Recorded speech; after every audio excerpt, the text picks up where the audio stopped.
नमस्कार दोस्तों, एक बार फिर से स्वागत है आप सभी का अतुल्य आरएएस के इस डिजिटल प्लेटफॉर्म पर। तो दोस्तों, हमने शुरू किया था आरएएस प्री भर्ती परीक्षा के लिए भारतीय संविधान और हम पढ़ रहे थे मूल अधिकार। आज इसका तीसरा भाग है दोस्तों। मूल अधिकार के तीसरे भाग के अंदर हम एक नए अधिकार के विषय में बात करने वाले हैं दोस्तों।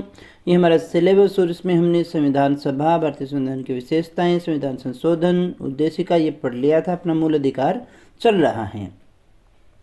मूल अधिकारों की अगर हम बात करें तो भाग 3 में दिए गए हैं। अनुच्छेद 12 से 35 तक हैं।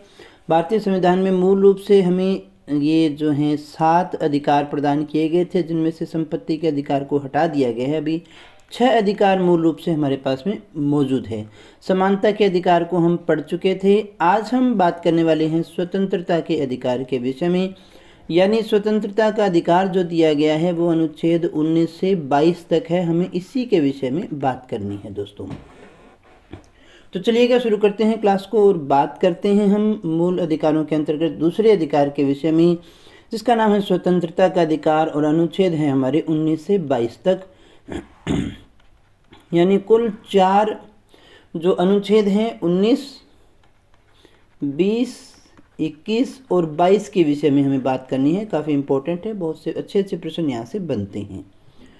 तो दोस्तों, अनुच्छेद 19 सबसे पहले हम बात करेंगे किसकी? 19 के अंदर। अनुच्छेद 19 के अंदर हम बात करें तो अनुच्छेद 19 के अंतर्गत व्यक्ति को कुल 6 प्रकार की स्वतंत्रताएं प्रदान की गई है। कितने प्रकार की दोस्तों? 6 प्रकार की। कौन कौन सी है दोस्तों? देखिएगा, अभी 6 हैं, लेकिन अगर हम बात करें 19 में मूल रूप से कितनी थी तो 7 प्रकार की स्वतंत्रताएं व्यक्ति को प्रदान की गई थी। लेकिन 44वें संविधान संशोधन 1978 के द्वारा संपत्ति के अधिकार को इस स्वतंत्रता से समाप्त कर दिया गया है। तो स्वतंत्रता के अधिकार के अंदर जो हमारा अनुच्छेद 19 है उसमें 7 प्रकार के स्वतंत्रताएं प्रदान की गई थी। वर्तमान में कितनी विद्यमान है? 6। तो 7 में से हट कौन सी गई? एक घट गई। एक घटी कौन सी है? संपत्ति का अधिकार। और हमें पता है किसी भी संविधान में किसी भी प्रकार का कोई परिवर्तन करना है तो संविधान संशोधन से ही होगा। और संविधान संशोधन नंबर ये था 44 के द्वारा इस संपत्ति के अधिकार को जो है 1978 में हटा दिया गया था और इसे एक कानूनी अधिकार बना दिया गया है। जिस प्रकार से 19 के अंदर वर्तमान में कितने मौलिक अधिकार हैं? 6 मौलिक अधिकार हैं। 6 प्रकार की स्वतंत्रताएं हमें यहाँ से प्राप्त होती हैं। चलिएगा देखते हैं कौन कौन सी है ये 6 प्रकार की जो हमारी स्वतंत्रताएं हैं।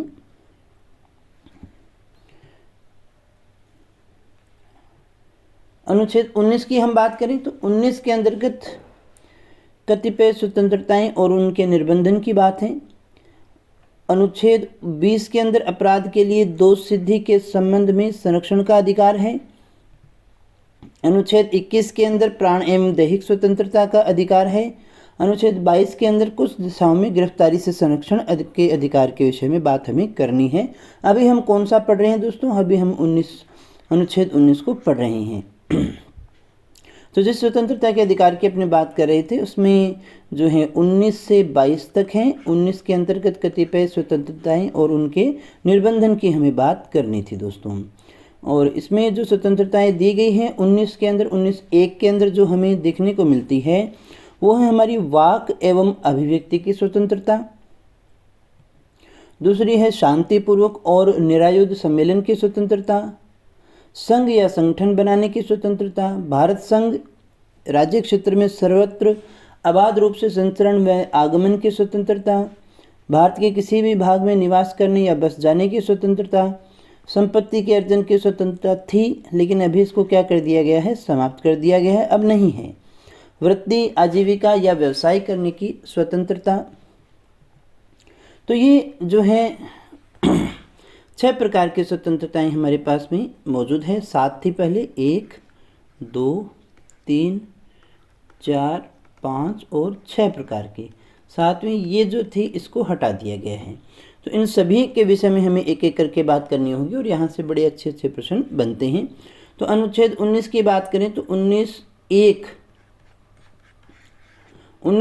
के अंतर्गत हमें क्या है? 6 प्रकार की स्वतंत्रताएं देखने को मिलती हैं। सबसे पहले हम बात करेंगे 19(1) क की। 19(1) क में क्या है? वाक एवं अभिव्यक्ति की स्वतंत्रता। जैसा कि नाम से ही स्पष्ट है, बोलने और अपने विचारों को अभिव्यक्त करने की स्वतंत्रता। इस अधिकार के अंतर्गत प्रत्येक नागरिक को, देखिएगा किसके लिए है? पहली बात तो ये नागरिकों के लिए, यहाँ नागरिक का मतलब होगा भारत के नागरिक, कि प्रत्येक नागरिक को अपने विचार व्यक्त करने, प्रत्येक नागरिक को विचार करने का अधिकार है। वो अपना बैठ करके कुछ भी विचार कर सकता है, उस पर कोई टैक्स भी नहीं लगता है। विचार करने और उन विचारों को अभिव्यक्त करने की स्वतंत्रता प्रदान की गई है दोस्तों।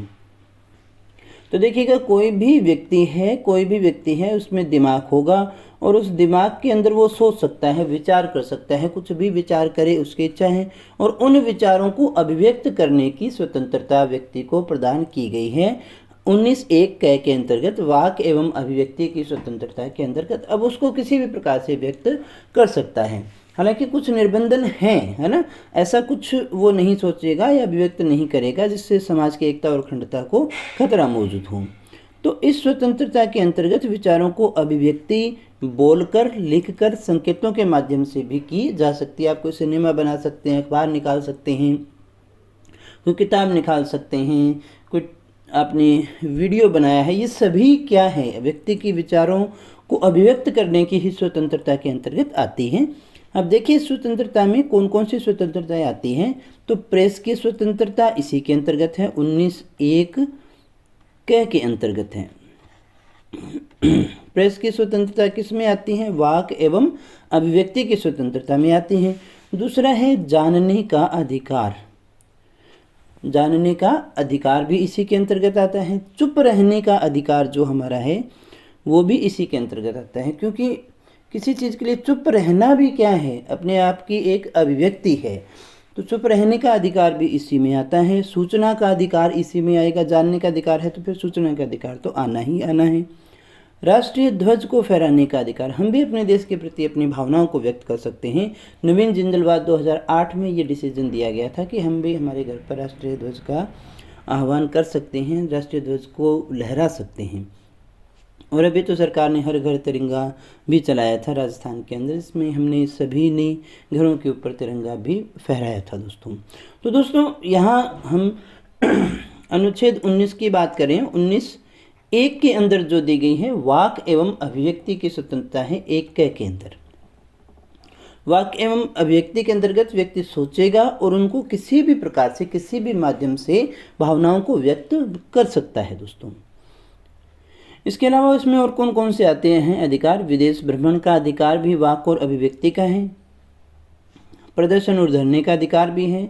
नोटा का अधिकार, जो आप वोट डालने जाते हैं, इनमें से कोई नहीं वाला है ना, नोटा का अधिकार भी इसी के अंतर्गत आता है। और ध्यान दीजिएगा हड़ताल और बंद का जो अधिकार है वो इसके अंतर्गत नहीं आता है। कहीं देखने में ये लगे कि हड़तालें जो होती हैं, है ना, हड़तालें लीगल नहीं हैं। हड़तालों को इस अधिकार के अंतर्गत अपने नहीं रख सकते हैं कि हमारी वाक और अभिव्यक्ति की स्वतंत्रता है। प्रदर्शन तथा धरने का अधिकार है, लेकिन हमें हड़ताल और बंद का अधिकार, ये अधिकार प्रदान नहीं करता है दोस्तों। इस चीज़ को हमेशा याद रखिएगा। फिर हम बात करें 19(2) की। 19(2) में इनके ऊपर 8 आधारों पर निर्बंधन लगाया गया है। ध्यान दीजिएगा 19(1) के अंतर्गत हमने देखा क्या? वाक एवं अभिव्यक्ति की स्वतंत्रता है। क्या है? वाक एवं अभिव्यक्ति की स्वतंत्रता। अब अनुच्छेद 1 के अंदर है, अनुच्छेद 2 जो है इनके ऊपर तर्क संगत निर्बंधन लगाता है, प्रतिबंध लगाता है। ऐसा नहीं है कि हम कुछ भी सोचें, कुछ भी छाप देंगे दोस्तों ना। 8 आधारों पर ये निर्बंधन प्रदान करता है। कई बार तो यही क्वेश्चन पूछ लेता है कितने आधारों पर? 8 आधारों पर। कौन कौन से हैं? राज्य की सुरक्षा को लेकर के कुछ ऐसा नहीं लिख सकता, विदेशी राज्य से मैत्रीपूर्ण संबंध को लेकर के, लोक व्यवस्था खराब हो, मानहानि हो किसी की, न्यायालय की अवमानना हो, अपराध उद्दीपन होता हो, सदाचार, भारत की एकता और अखंडता की सुरक्षा, इन सभी को ध्यान में रखते हुए वो अपने वाक और स्वतंत्रता के अधिकार का इस्तेमाल करेगा। अगर उसके वाक और अभिव्यक्ति की स्वतंत्रता से किसी भी प्रकार से किसी राज्य से हमारे मैत्रीपूर्ण संबंध खराब होते हों, राज्य की सुरक्षा को खतरा हो जाए, लोक व्यवस्था खराब होती हो, किसी की मानहानि होती हो, न्यायालय की अवमानना होती हो, ऐसा वो कुछ छाप रहा है जिससे अपराध उद्दीपन हो रही हो, सदाचार खराब हो रहा हो, भारत की एकता और अखंडता की सुरक्षा को खतरा हो, तो फिर ऐसी वाक और अभिव्यक्ति की स्वतंत्रता का अधिकार हमें नहीं मिलता है। तो कुछ निर्बंधन भी हमारे ऊपर है, जहाँ 19(1) के अंतर्गत अपने वाक एवं अभिव्यक्ति की स्वतंत्रता को देखते हैं, तो 19(2) जो है वो इन पर वाक और अभिव्यक्ति पर प्रतिबंध लगाने का काम करता है दोस्तों। अब हम बात करें 19(1) ख की, ध्यान दीजिएगा कौन से अनुच्छेद की बात करें, 19(1) ख की। क में क्या था, वाक और अभिव्यक्ति की स्वतंत्रता। ख के अंदर देखिएगा व्यक्ति क्या कर सकता है, शांतिपूर्ण और निरायुध सम्मेलन की स्वतंत्रता प्रदान की गई है उसको, है ना, कि व्यक्ति क्या कर सकता है, जब उसके मन में विचार आएगा, अच्छे विचार हैं, तो फिर उनको वो सम्मेलन के द्वारा लोगों को बताना भी तो चाहेगा ना। तो 19(1) ख जो है व्यक्ति को शांतिपूर्ण और निरायुध, निरायुध मतलब बिना किसी हथियार के, उसके हाथ में हथियार नहीं होने चाहिए, हथियार लेकर के सम्मेलन करने की अनुमति नहीं देता है। इस अधिकार के अंतर्गत भारत के समस्त नागरिकों को बिना हथियारों के शांतिपूर्ण सम्मेलन करने का अधिकार प्रदान किया गया है। ध्यान दीजिएगा कौन सा अधिकार, शांतिपूर्ण तरीके से वो सम्मेलन कर सकता है, सार्वजनिक सभाएं कर सकता है, प्रदर्शन कर सकता है, जुलूस निकाल सकता है, ये सारे अधिकार उसको दिए गए हैं। ध्यान दीजिएगा कौन कौन से, सार्वजनिक सभा करने का, प्रदर्शन करने का और जुलूस निकालने का जो अधिकार है वो इनको प्रदान किया गया है दोस्तों। 19(3) 19(1) है तो क्या कर रहा है, शांतिपूर्ण सम्मेलन का अधिकार दे रहा है। ध्यान दीजिएगा 19(1) है, जैसे हमने कहा 19(1) क में तो क्या था, वाक्य एवं अभिव्यक्ति, और 19(2) में उसके ऊपर निर्बंधन था। तो 19(1) ख के ऊपर निर्बंधन लगाता है 19(3). 3 के अंतर्गत कहा गया है कि निम्न आधारों पर इस स्वतंत्रता का निर्बंधन किया जा सकता है, जैसे कोई लोक व्यवस्था खराब होती हो, ऐसा शांति सम्मेलन वो कर रहा हो। दूसरा, जिस सम्मेलन से भारत की एकता और अखंडता को खतरा हो, ऐसा कुछ भी हो तो भी उसके ऊपर प्रतिबंध लगाया जा सकता है। 2 आधारों का हमें यहाँ उल्लेख देखने को मिलता है दोस्तों। फिर हम बात करें 19(1) ग की। 19(1) ग के अंदर जब हमने कहा, आप इसको इस तरह से याद रखिए, क के अंदर क्या था, व्यक्ति वाक और अभिव्यक्ति, उसके मन के अंदर विचार आ सकते हैं, अभिव्यक्त करेगा। ख के अंदर अगर उसके मन में अच्छे विचार हैं तो वो क्या करेगा, सम्मेलन के द्वारा बताना चाहेगा, और सम्मेलन जब हुआ तो वो सारे मिलकर के क्या बना सकते हैं, एक संघ बना सकते हैं। क्रम से आप इस तरह से भी इनको याद रख सकते हैं दोस्तों। तो तीसरा जो अधिकार है ग के अंदर जो आता है वो संघ, संगम या सहकारी समिति बनाने का अधिकार प्रदान करता है। हालांकि सहकारी समिति शब्द पहले नहीं था लेकिन अभी तो इसमें शामिल है। तो यहाँ देखिएगा इस अधिकार के अंतर्गत भारत के सभी नागरिकों को समुदाय या संघ बनाने का अधिकार प्रदान किया गया है। ध्यान दीजिएगा, इस अधिकार के अंतर्गत भारत के सभी नागरिकों को समुदाय बनाने का अधिकार है, संघ बनाने का अधिकार है दोस्तों। इसमें देखिएगा राजनीतिक दल आते हैं, इसमें कंपनी आती हैं, क्लब आते हैं, व्यापार संगठन, ये सभी इसके अंतर्गत आते हैं दोस्तों। तो कोई भी व्यक्ति जो है, सभी नागरिकों को समुदाय बनाने का अधिकार है, संघ बनाने का अधिकार है, राजनीतिक दल बनाने का अधिकार है, कंपनी बनाने का अधिकार है, क्लब बनाने का अधिकार है, या फिर किसी व्यापारिक संगठन को बनाने का अधिकार भी इसी के अंतर्गत आता है मेरे दोस्तों। उच्चतम न्यायालय ने मजदूर संगठनों को मोलभाव करने, हड़ताल करने या तालाबंदी करने का अधिकार नहीं दिया है। इसे औद्योगिक कानून के द्वारा नियंत्रित किया जा सकता है। अब देखिएगा, हमने कहा कोई संगठन बनाने का मतलब मजदूर संगठन बनाए जा सकते हैं, लेकिन मजदूर संगठन मालिक से कोई मोलभाव करे, हड़ताल करे, तालाबंदी करे, ऐसा अधिकार उनको भी नहीं है। इसे औद्योगिक कानून के अंतर्गत नियंत्रित भी किया जा सकता है दोस्तों। तो एक ग क्या कहता है, संघ, संगम या फिर सहकारी समिति बनाने का अधिकार हमें प्रदान करता है दोस्तों। अभी हमने बात की, इसमें मूल रूप से सहकारी शब्द नहीं था, 97वें संविधान संशोधन के द्वारा इसे जोड़ा गया था दोस्तों। अब इसमें प्रतिबंध किस पे है, देखिएगा क पे प्रतिबंध है 19(2) के द्वारा, ख पे प्रतिबंध हुआ 19(3) के द्वारा, तो इस पे किससे होगा, 19(4) के द्वारा जो है इस पे प्रतिबंध लगाया गया है 3 आधारों पर। 3 आधार कौन कौन से हैं, लोक व्यवस्था, सदाचार और भारत की संप्रभुता और अखंडता के आधार पर इनको प्रतिबंधित भी किया जा सकता है दोस्तों। उन्हीं से घ की बात करें, चौथे अधिकार की बात करें, तो हमने क में कहा कि व्यक्ति वाक और अभिव्यक्त कर सकता है, कुछ सोच सकता है। दूसरे में सोच सकता है तो फिर वो क्या कर सकता है, सम्मेलन कर सकता है। तीसरे में हमने देखा सम्मेलन करेगा, पसंद आया तो संघ बना सकता है। चौथा, अब उसको एक जगह से वो है आनंद नहीं आ रहा तो वो भारत में कहीं भी जा करके भ्रमण करके अपने विचारों को व्यक्त कर सकता है। तो इस क्रम में भी आप इसको याद रखेंगे तभी हमें अच्छे से याद रह पाएगा। भारत संघ राज्य क्षेत्र में सर्वत्र वो क्या कर सकता है, अबाध रूप से संचरण कर सकता है और आगमन की स्वतंत्रता उसको प्रदान की गई है। इसके अंतर्गत भारत के सभी नागरिकों को भारत की सीमाओं के भीतर भ्रमण करने की स्वतंत्रता प्रदान की गई है। यह क्या कहता है, भारत की सीमाओं के अंदर आप कहीं भी भ्रमण कर सकते हैं। इस पर प्रतिबंध है किन आधारों पर, आम लोगों के हित में तथा किसी अनुसूचित जनजाति की सुरक्षा के हित में प्रतिबंध लगाया जा सकता है। आप कहीं भी जा सकते हो लेकिन आप ऐसे क्षेत्र में नहीं जा सकते जहाँ पर कोई अनुसूचित जनजाति रह रही हो, ट्राइबल वहाँ पर कम्युनिटी रह रही हो और वहाँ पर उनकी अस्तित्व को खतरा हो, तो फिर उनके ऊपर प्रतिबंध लगाया जा सकता है। 19(1) अडय के अंतर्गत या अंग जिसको कहते हैं अपने, इस तरह से भी लिखते हैं इसे, तो इसके अंतर्गत जो है 5वां अधिकार, किसी भी भाग में निवास करने या बस जाने की स्वतंत्रता है। वापस याद करते रहिएगा साथ साथ। पहले में क्या था, वाक एवं अभिव्यक्ति विचार करेगा तो फिर वो क्या करेगा, सम्मेलन भी करेगा। तीसरे में सम्मेलन करेगा तो वो क्या करेगा, संघ भी बनाएगा। संघ बनाएगा तो वो संघ को लेकर के कहीं जाएगा भी, भ्रमण भी करेगा, है ना। और भ्रमण करेगा तो ज़रूरी नहीं है उसको कोई नई जगह पसंद आ गई तो वहाँ पर वो निवास भी कर सकता है। तो इस तरह से आप इसको इसे याद रखना है। तो भारत के किसी भी भाग में वो निवास करने या बस जाने की स्वतंत्रता 19(1) अंग के अंतर्गत प्रदान की गई है। भारत के सभी नागरिकों भारत की सीमाओं के भीतर कहीं भी वो निवास कर सकता है या बस सकता है। दोस्तों ये स्वतंत्रता उसको प्रदान की गई है। हाँ, अपवाद हैं, आदिवासी क्षेत्र इसके अपवाद हैं।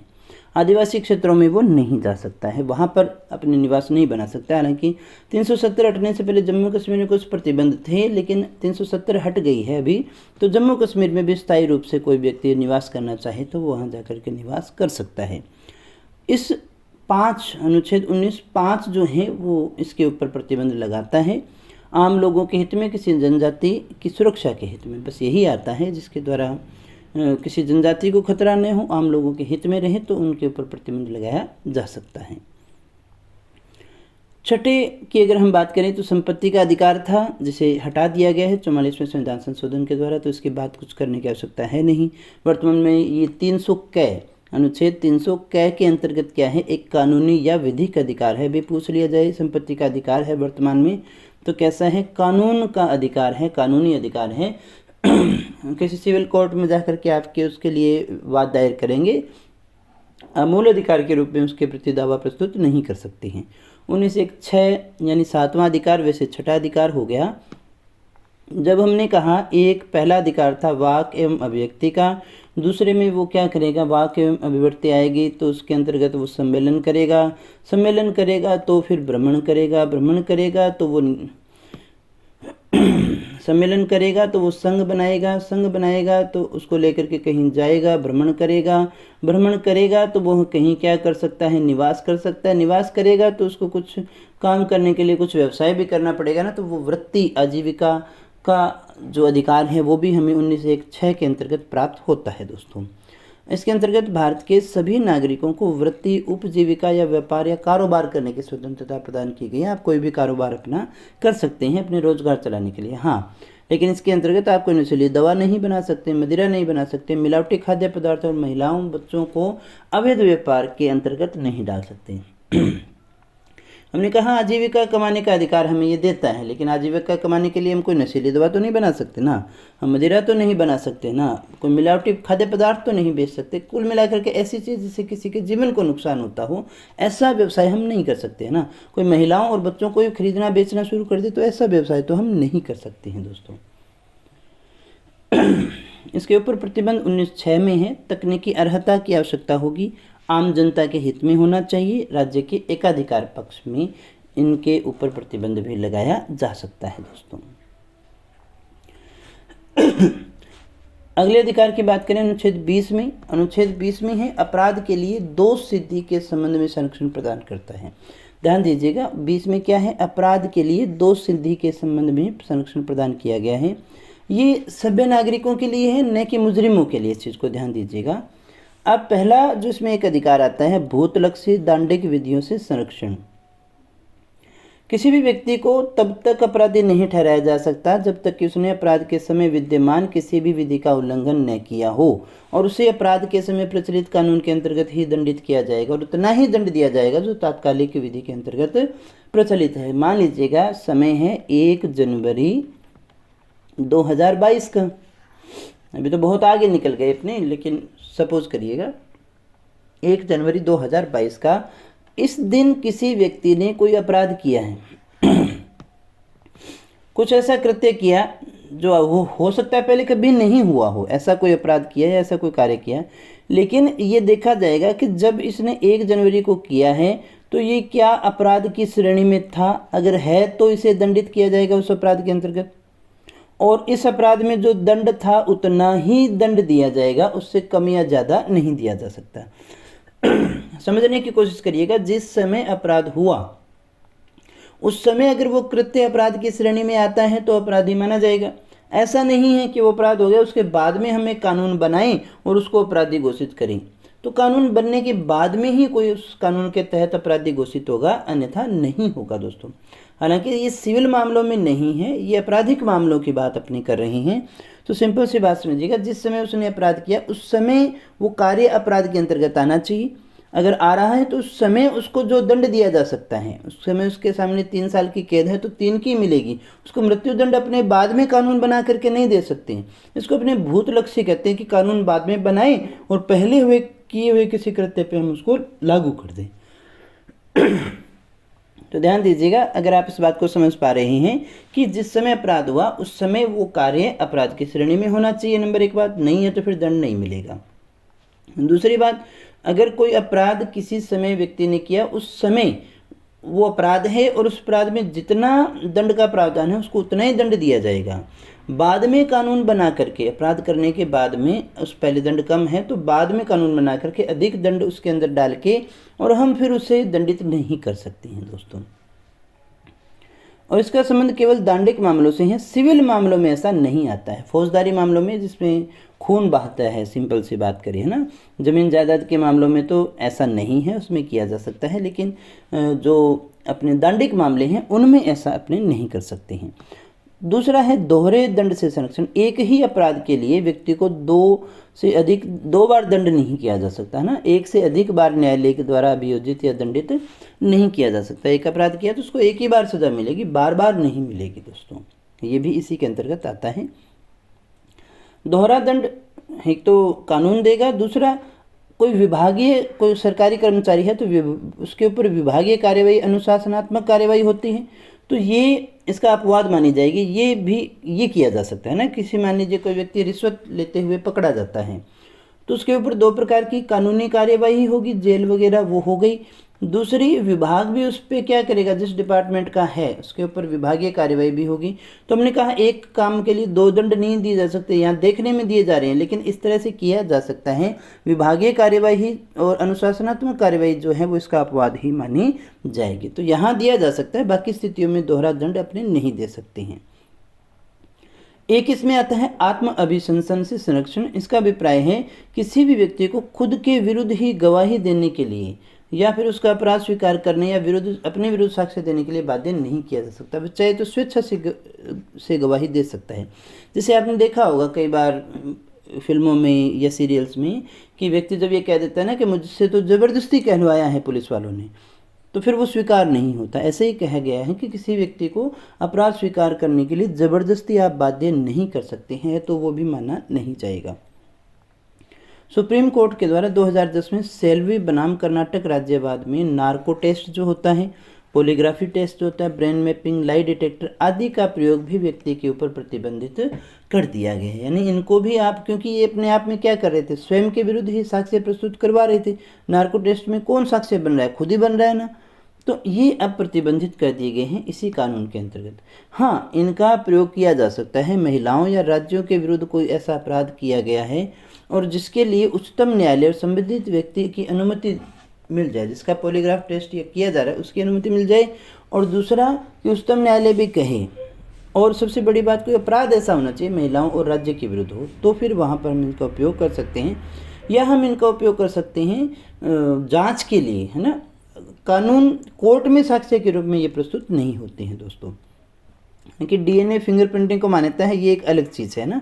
डीएनए फिंगरप्रिंटिंग में तो हम देखते हैं वंश परंपरा या कौन सा व्यक्ति की पहचान के लिए किया जाता है, तो ये तो होता ही है, इसको मान्यता दी जाएगी।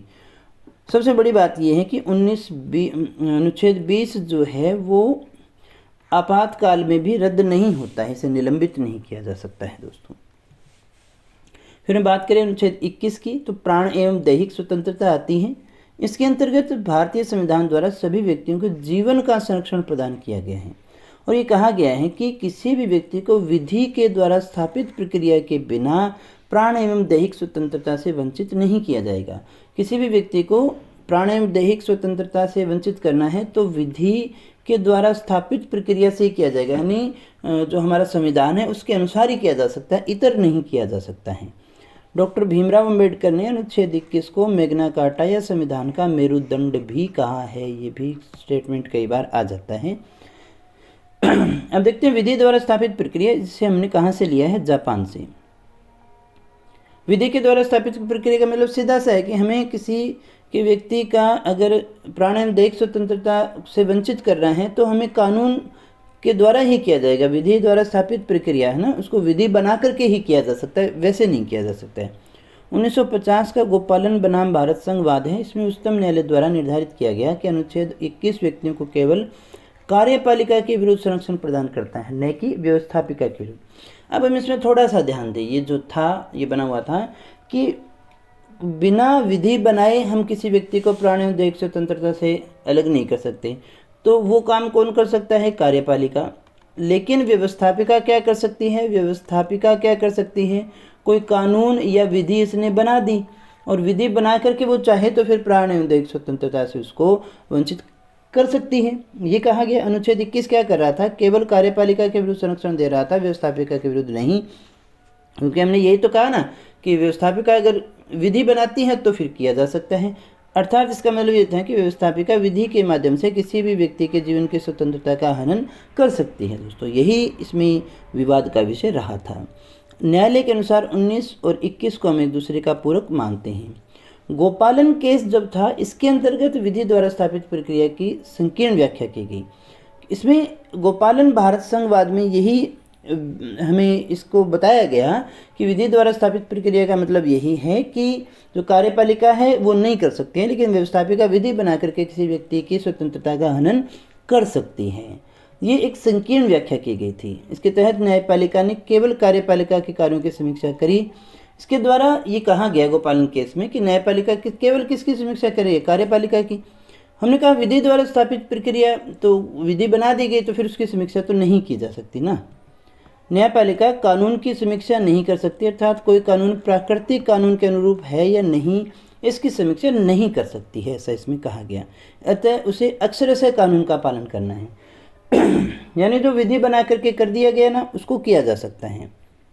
इस प्रकार प्राण एवं दैहिक स्वतंत्रता की व्याख्या इसके द्वारा की गई थी। इसका अर्थ यह माना गया कि जीवित रहना या बंधक नहीं बनाना, बस यही प्राण एवं दैहिक स्वतंत्रता है, बाकी कुछ किया जा सकता है दोस्तों। फिर आया मेनका गांधी वाद 1978। इसमें पूर्ववर्ती निर्णय को बदला गया और विधि द्वारा स्थापित प्रक्रिया की व्यापक रूप से व्याख्या की गई, और इसमें विधि द्वारा स्थापित प्रक्रिया को विधि की सम्यक प्रक्रिया के रूप में लिया गया है। कौन सी लिया गया, विधि की सम्यक प्रक्रिया के रूप में इसको लिया गया है, न कि विधि द्वारा स्थापित प्रक्रिया के रूप में। इसमें अब मेनका गांधी वाद में क्या किया गया, न्यायपालिका कार्यपालिका के साथ साथ विधायिका के कार्यों की भी समीक्षा करने का अधिकार न्यायपालिका को दे दिया गया दोस्तों। अब अक्षरशः कानून पालन करने के लिए बाध्य नहीं है, वह कानून की समीक्षा प्राकृतिक कानून के अनुसार कर सकती है। किसके अनुसार कर सकती है, प्राकृतिक कानून के अनुसार। जहां पहले गोपालन केस में ये कहा गया कि कार्यपालिका जो है वो विधि के अंतर्गत नहीं आता है, तो फिर उसको जो है प्रतिबंधित नहीं कर सकती है, लेकिन विधि बना करके कर सकती हैं। और उसके कार्यों की समीक्षा न्यायपालिका नहीं कर सकती। लेकिन इसमें क्या किया गया कि न्यायपालिका जो है कार्यपालिका के साथ साथ विधायिका के कार्यों की भी समीक्षा कर सकती है प्राकृतिक कानून के अनुसार, ऐसी व्याख्या इसमें की गई। क्योंकि जीवन जीने की स्वतंत्रता कौन सी है, एक प्राकृतिक कानून में आता है। और इसी के अंतर्गत प्राण एवं दैहिक स्वतंत्रता जो है ना, इसमें बताया भी गया कि आखिर हमें ये तो बताओ कि प्राण एवं दैहिक स्वतंत्रता होती क्या है। इसमें ये बताया गया कि जीवन का जो तात्पर्य है गुणवत्तापूर्ण और गरिमामय जीवन। बहुत अच्छी व्याख्या इसमें की गई। देखिएगा, पहले तो क्या था कि प्राण एवं दैहिक स्वतंत्रता मतलब जबरदस्ती उसको बंधक नहीं बनाया जा सकता, पहले सिर्फ इतना ही हम उसका मानते थे ना। लेकिन यहाँ प्राण एवं दैहिक स्वतंत्रता की भी एक व्याख्या की गई। इसमें कहा गया कि जीवन के अंदर संबंधित है व्यक्ति का गुणवत्तापूर्ण और गरिमामय जीवन, जो प्राकृतिक रूप से उसको आवश्यकता है वो चीज़ें उसको मिलनी चाहिए। जीवन के लिए कुछ विशेषताओं का होना आवश्यक है। जैसे हम कहें प्रारंभिक शिक्षा, पोषण, चिकित्सा सहायता, रोजगार, निजता का अधिकार, हथकड़ी नहीं लगाने का अधिकार, स्वच्छ वातावरण, त्वरित न्यायिक सुनवाई, अकेले कारावास में बंद नहीं करना, सार्वजनिक फांसी नहीं देना, रात्रि में गिरफ्तार नहीं करना, विदेश यात्रा का अधिकार, फोन टैपिंग का निषेध करना, ये सारे व्यक्ति के गरिमामय जीवन के लिए क्या है, आवश्यक है। तो इतनी बड़ी व्याख्या जो है मेनका गांधीवाद में की गई थी दोस्तों। और न्यायपालिका द्वारा विभिन्न माध्यमों के माध्यम से अनुच्छेद 21 का भी क्या किया गया है, विस्तार किया गया है। और इसके अंतर्गत प्राण एवं दैहिक स्वतंत्रता में हर उस अधिकार को शामिल किया गया जो मनुष्य के गरिमापूर्ण ढंग से जीवन के जीने के लिए क्या किया गया है, आवश्यक किया गया। तो बहुत इंपॉर्टेंट ये हमारा आर्टिकल आता है। इसके अंतर्गत उन सभी, इस प्रकार से हम देखें ना तो वास्तव में उन सभी मानवाधिकारों को भी स्थान मिल गया जिन्हें संविधान ने मूल अधिकारों में शामिल नहीं किया था। तो उनमें से एक बहुत व्यापक है जिसके अंतर्गत जीवन, हमें हमारा जीवन स्वस्थ तरीके से हम जी सकें, हम अपना विकास कर सकें, उनके लिए जिन चीज़ों की आवश्यकता है ना वो सभी इसमें गरिमापूर्ण ढंग में डाल दी गई हैं दोस्तों। 44वें संविधान संशोधन 1978 के माध्यम से यह प्रावधान किया गया कि अनुच्छेद 20 और 21 आपातकाल के दौरान भी निलंबित नहीं होते हैं। ये काफ़ी इंपॉर्टेंट चीज़ है। 21A यानी क निःशुल्क शिक्षा का अधिकार है, बहुत साधारण सा अधिकार है, बहुत बार हम इसको पढ़ चुके हैं। 1 अप्रैल 2010 से लागू किया गया था। 86वें संविधान संशोधन 2002 के द्वारा इसे मौलिक अधिकार बना दिया गया है दोस्तों। नई शिक्षा नीति 2019 में RT को, राइट टू एजुकेशन को, हमने 1 से 12 तक के लिए लगा दिया गया, यानी अब 3 से 18 वर्ष तक इसे हमने लागू कर दिया है दोस्तों। अनुच्छेद 22 की बात करें तो इसमें गिरफ्तारियों तथा निरोध में संरक्षण प्रदान किया गया है। किसी व्यक्ति को गिरफ्तार किया जा रहा है ना निवारक निरोध के अंतर्गत या कैसे भी, तो उसको क्या क्या सुविधाएं प्रदान की गई हैं। सामान्य गिरफ्तारी या दंडात्मक निरोध, इसके अंतर्गत व्यक्ति को अपराध जब पकड़ लिया गया है तो 22(1) और 2 के अंतर्गत संविधान के द्वारा गिरफ्तारियों के संबंध में कुछ अधिकार प्रदान किए गए हैं। 22(1) में क्या कहा गया है कि व्यक्ति को गिरफ्तारी का कारण बताना पड़ेगा। किसी व्यक्ति को अगर हमने गिरफ्तार किया है तो उसको कारण बताना पड़ेगा, तो तुझे इसलिए गिरफ्तार किया जा रहा है।